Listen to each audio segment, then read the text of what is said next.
itu gambaran umumnya.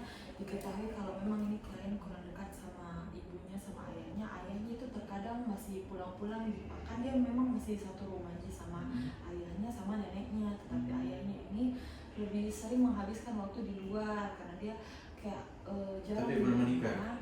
Ya belum tidak menikah ulang gitu. Ya, seperti itu. Jadi nanti tapi kalau ayahnya sekalinya pulang dia melakukan kekasaran sama anaknya. Dia melakukan biasa dia pulang dengan keadaan mabuk karena ayah memang seorang alkoholik, terus dia kasar sama anaknya. Jadi seperti itu. Kalau ibunya dia memang sudah tidak pernah pulang-pulang lagi Pak semenjak bercerai ini sama ini bapaknya. Dia sudah menikah ulang, sudah punya keluarga baru dan dia tidak pernah lagi kunjungi anaknya. Dia tidak pernah lagi pulang. Tapi terakhir ini ibunya datang kembali pas anaknya ini sudah umur kalau tidak salah 23 tahun Pak. Jadi dia sudah kecanduan memang nih sama narkoba. Jadi dia sudah gunakan dari umur 19, sekarang umurnya 25 dan ibunya kembali saat dia umur 23 tahun. Di saat anaknya ini sudah dewasa, sudah emosinya sudah matang. Jadi dia sudah bisa melakukan penolakan sama ibunya. Dia merasa emosi Pak karena kenapa ibunya ini baru datang sekarang, kenapa tidak dia dari kecil, kenapa saat dia masih butuhkan kasih sayangnya ibunya, kasih sayangnya orang tua, ibunya tidak datang, malah ibunya datang saat dia sudah besar, saat dia kayak sudah bisa terima keadaannya, baru ibunya datang, gitu nih Pak. Terus waktu pertemuan pertama, klien ini kan penangkapan Pak, jadi dia itu datang kelihatan emosionalnya Pak, dia keadaannya itu bajunya berantakan, dia kayak tidak terurus, terus mukanya itu kusam Pak, terus rambutnya berantakan seperti itu Pak. Jadi dia kelihatan kurang tidur, matanya kayak lelah Pak. Terus selama wawancara berlangsung dia itu kelihatan mudah emosi Pak, mudah tersinggung dan dia masih menunjukkan gestur yang kalau dia tuh tidak terima dia belum merasa terbuka Pak. Dan dia cerita kalau dalam ilmu psikologi dia di posisi mana? Kalau dari teorinya yang saya dapat Pak, dia itu masih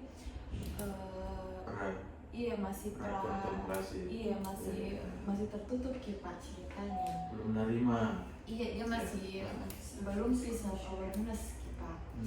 Terus beberapa yang dia ceritakan itu Pak, dia memiliki riwayat keluarga yang disfungsional, ibu bapaknya memang tidak menunjukkan peran yang seharusnya dalam hidupnya.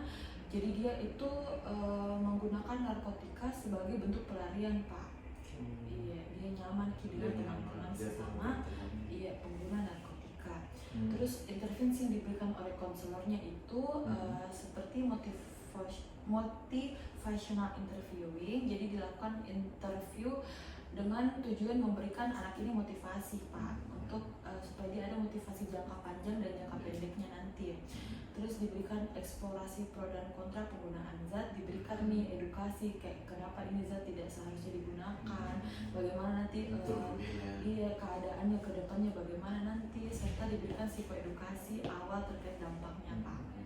Nah, terus teori psikologi yang saya dapatkan dari pertemuan pertamanya ini, yang pertama itu saya dapatkan teori attachment dari Bowlby, yaitu menjelaskan Pak bahwa ini klien menunjukkan pola insecure attachment karena dia tumbuh tanpa kasih sayang yang cukup dari kedua orang tuanya. Jadi dia kurang percaya diri, dia insecure sama dirinya sendiri.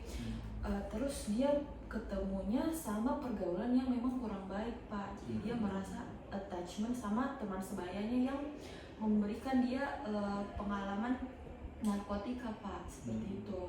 Terus yang kedua, self medication hipotesis. Terlihat Pak dari temannya mengenalkan dia narkotika, jadinya dia merasa bahwa ini pelarianku, ini yang bisa buat Kak tenang, bisa buat Kak lupakan sejenak masalahku Pak. Terus bisa sebagai bentuk coping dari emosi negatifnya seperti marah, kecewa sama keadaannya dan dirinya sendiri Pak. Nah, terus ada social learning teori yang menunjukkan bahwa perilaku pengguna narkoba ini dia pelajari sendiri dari lingkungan sekitarnya Pak, yaitu teman-temannya. Dan dia lihat juga bagaimana sosok ayahnya itu kayak alkoholik begitu.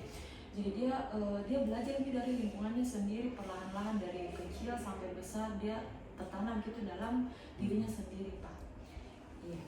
Terus di pertemuan kedua dan ketiga kita bisa lihat ada perkembangan. Iya, di waktunya dia datang kembali keadaan yang mulai membaik, dia datang dengan lebih rapi dari sebelumnya.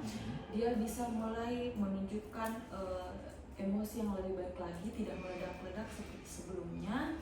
Terus dia lebih kooperatif Pak, dia lebih ikuti instruksi. Artinya sudah mulai menerima. Iya, mulai menerima, dia mulai sadar kalau dirinya ini salah Pak. Terus tetapi dia cerita bahwa emosinya sama keluarganya, terutama sama ibunya dominan Pak emosinya.